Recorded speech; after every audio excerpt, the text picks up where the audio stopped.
Happy Holidays! En Amérique du Nord, la dinde farcie est le cœur des repas de fête, partagés en famille depuis des générations. Aujourd'hui, je vous montre la version traditionnelle et authentique, rôtie lentement avec son stuffing classique. Reste jusqu'à la fin pour découvrir pourquoi ce plat symbolise le partage et la gratitude. Les amis, je m'envole pour l'Amérique du Nord, à la découverte du turkey and stuffing. La tradition remonte à l'automne 1621, à la colonie de Plymouth, l'actuel Massachusetts, États-Unis. Il est né d'un festin de 3 jours partagés entre les colons anglais, les pères pèlerins et les Amérindiens Wampanoag, pour célébrer la première récolte réussie après un hiver dévastateur. À l'époque, on mangeait du gibier à plumes et du maïs. Si le gibier et les oiseaux sauvages étaient présents dès 1621, la dinde farcie est devenue le centre de table officiel au XIXe siècle. Ce choix a été popularisé par l'écrivaine Sarah Josepha Hale, qui a milité pour en faire une fête nationale, et officialisé par Abraham Lincoln en 1863 pour unifier le pays durant la guerre de sécession. Bien que la dinde farcie soit la star incontestée de Thanksgiving, en octobre au Canada et en novembre aux États-Unis, elle est également le plat principal de Noël pour une grande majorité de familles nord-américaines. Au Canada, l'action de grâce Thanksgiving a lieu début octobre. Comme Noël arrive plus de 2 mois après, la plupart des Canadiens n'hésitent pas à préparer exactement le même menu, dinde farce purée pour les 2 fêtes. C'est le repas de fête, par défaut. Aux États-Unis, Thanksgiving a lieu fin novembre. Comme Noël n'est que quelques semaines plus tard, certaines familles préfèrent varier pour ne pas manger de la dinde 2 fois de suite. Aujourd'hui, il reste le repas emblématique des fêtes de fin d'année à travers toute l'Amérique du Nord.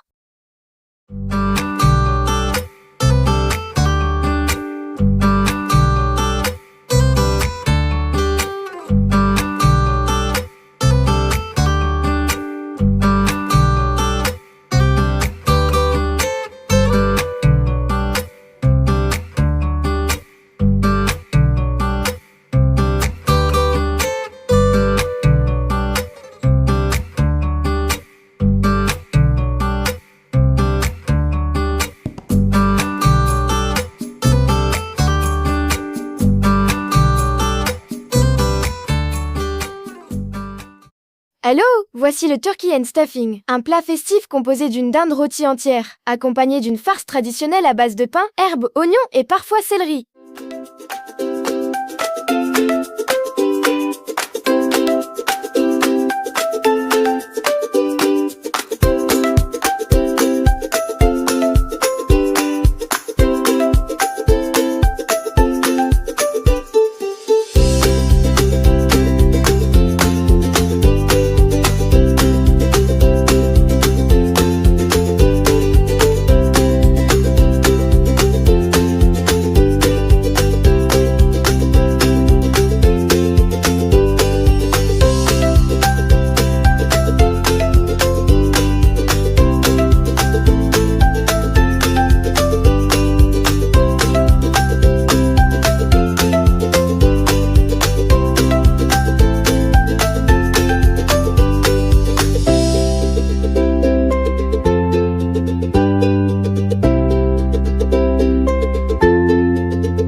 Dis-moi, petit gourmet, où veux-tu que je parte cuisiner la prochaine fois?